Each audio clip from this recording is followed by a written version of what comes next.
Hola amigos cibernautas, ¿cómo están? Bienvenidos a la presentación e inauguración de este videoblog. Denominado Las historias de Regialeki Neceratus. En este videoblog vamos a relatarles historias que nosotros mismos hemos escrito.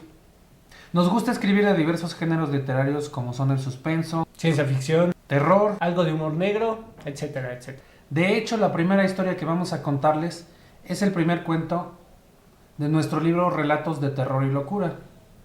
Llamado La Bestia y el Granero. Y comenzamos. Todo comienza cuando el protagonista de la historia, al que vamos a llamar Héctor, y digo llamaremos porque realmente en el escrito original nunca se menciona su nombre.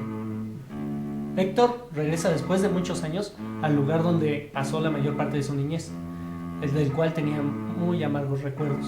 Este lugar era una especie de finca o rancho que se llamaba El Refugio. El Refugio era un rancho propiedad de sus abuelos y a la vez de sus padres, y hacía mucho tiempo él había huido de este lugar por razones que marcaron para siempre su vida, tanto emocional como físicamente. La razón por la que Héctor regresó después de tantos años fue por el delicado estado de salud de su abuela.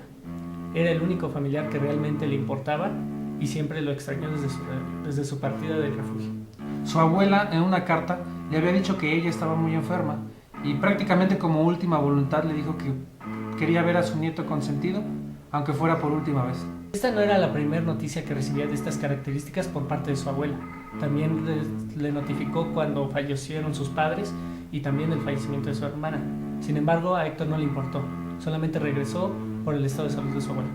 Pero esta vez, por la situación de la delicada salud de su abuela, se armó de valor para regresar, ya que durante todo este tiempo y cuando él era niño, su abuela era la única persona que realmente le importaba. Y ahora deseaba verla, sin importar el miedo que sentía por regresar a este lugar que lo había marcado desde que era un niño. En cartas anteriores, su abuela le notificó a Héctor del fallecimiento de su padre, víctima de un paro cardíaco, posterior a una disputa de celos con su madre. Después le notificó de la muerte de su hermana en un accidente automovilístico. Su hermana cayó por un desfiladero. Todo esto a consecuencia de que su mente estaba completamente ausente después de una lucha contra las drogas sin éxito. Entonces todo terminó desafortunadamente en el fondo de un barranco.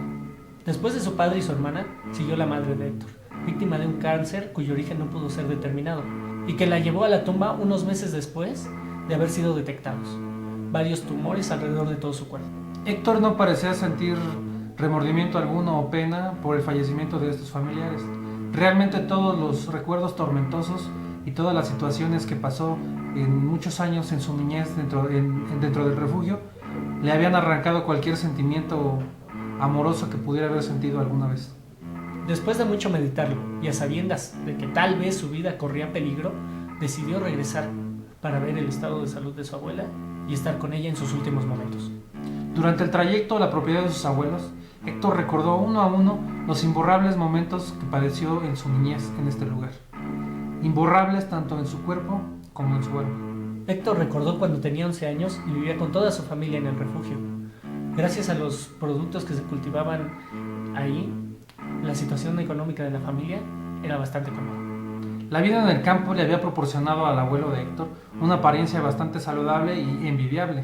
Se podría decir que la diferencia entre su padre y su abuelo prácticamente era de algunos años. Su abuelo no aparentaba más de 33 o 35 años de edad. La cabellera casi completamente blanca de su abuelo era el único rasgo que intentaba delatar su edad. Su piel morena, carente de arrugas, y sus ojos verdes, herencia de un inmigrante francés, le daban un aspecto jovial. Y hacemos énfasis en las características físicas de su abuelo, porque realmente esa era la estampa eterna con la que Héctor lo recordaba, ya que siempre fue la figura paterna realmente tanto de Héctor como de toda su familia. Héctor recordó también los mejores días de su infancia, al lado de sus amigos. En las épocas vacacionales salían todos los días de sus casas para recorrer los campos que rodeaban el lugar donde vivían. Y esas épocas felices fueron varios años, hasta que unos trágicos acontecimientos cambiaron la vida de él y de sus amigos para siempre. A unos kilómetros del refugio se encontraba una granja abandonada, que en sus épocas de prosperidad era conocida como el Edén Ruiseñor. Era uno de los lugares más prósperos de la región hasta que sus dueños murieron trágicamente en un accidente automovilístico. Y ustedes dirán, ¿otro accidente automovilístico? Bueno, en realidad esa fue la versión oficial de las autoridades, porque había un rumor en la gente que trabajaba en ese rancho, en esa finca, que toda la familia completa había desaparecido misteriosamente. Entonces, después de esto, la granja dejó de producir, poco después fue expropiada por el gobierno y finalmente abandonada y olvidada. La granja nunca pudo ser utilizada para su producción agrícola ni ganadera, y mucho menos ser vendida como lugar de descanso, debido a la siniestra leyenda que se generó en torno a ella. La gente de los alrededores empezó a correr el rumor de que en aquella granja habitaba un monstruo, que torturaba y asesinaba personas y que realmente había sido él el responsable de que la familia que habitaba ahí hubiera desaparecido. Todo esto surgió a raíz de unas luces que se veían deambular por las noches, algunas veces incluso después de medianoche. Algunos comentaban que se escuchaban desgarradores gritos de personas que seguramente estaban siendo asesinadas o torturadas dentro de la granja. Algunos pobladores decían que la bestia tenía más de 50 años apareciendo dentro y en las cercanías, y otras personas aseguraban que tenía más de 100 años deambulando por los alrededores de la finca. Lo cierto era que la gente en verdad creía esas leyendas e incluso alertaron a las autoridades sobre lo que escuchaban y las luces que veían por las noches. La insistencia de la gente obligó a las autoridades a investigar, pero obviamente lo hicieron de mala gana y no tan a fondo como se les exigía. Y el resultado fue que no encontraron ningún indicio de que alguien torturara o asesinara a personas ahí dentro. A pesar de esto, la leyenda del monstruo fue un verdadero dolor de cabeza para las autoridades, ya que los ganaderos que estaban interesados en comprar la finca, al ver que era imposible contratar a gente del pueblo para que trabajara en ella, optaban por retirar su oferta. El monstruo de esta granja empezó a cobrar más notoriedad cuando en poblaciones cercanas empezaron a desaparecer adolescentes y niños de manera alarmante. Y la gente obviamente achacó esta situación a la bestia del granero. La libertad de la que gozaban los niños en el pueblo de Héctor se debía a que ahí no se había presentado ningún incidente en muchos años, pero la leyenda de la bestia del granero se encontraba presente en el inconsciente colectivo. La leyenda del monstruo era algo que para Héctor y sus amigos siempre les rondaba por la cabeza. En más de una ocasión habían hablado sobre investigar si realmente existía esta bestia come hombres, y en su imaginación infantil ellos se veían capturándolo y entregándolo a las autoridades. Pero lo que comenzó como una broma entre niños fue tomando seriedad. Aburridos de los juegos de siempre, decidieron ir a investigar la granja. Héctor y su grupo de amigos decidieron ir a investigar la vieja granja, y en caso de que existiera, capturarían al monstruo. Con la emoción a flor de piel, durante varios días, el grupo de niños, cuyas edades no sobrepasaban los 14 años, realizaron los preparativos pertinentes para su peligrosa misión. Rodolfo, que era el mayor de todos, consiguió cuerdas con las que supuestamente sujetarían al monstruo después de someterlo. Jimena consiguió lámparas que les ayudarían a iluminar el camino, y ante la ausencia de luz de luna, evitarían quedarse en penumbras en el punto de vigilancia cerca del granero. Los hermanos Rómulo y Jacinto fueron los encargados de conseguir armas.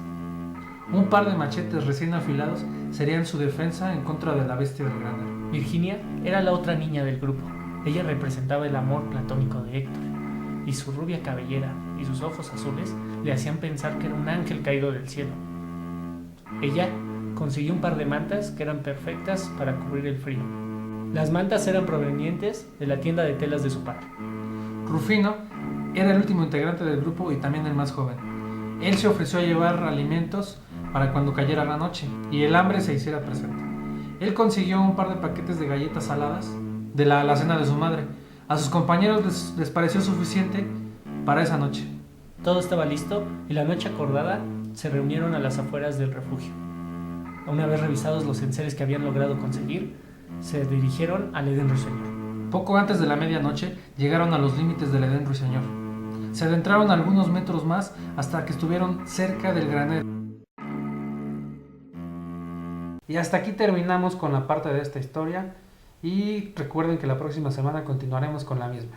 Si ustedes quieren leerla completa, pueden hacerlo descargándolo desde nuestra página de herreravaldez.com, que aparece aquí, y de ahí pueden descargar el libro Relatos de Terror y Locura. La historia viene en ese libro y la pueden leer completa.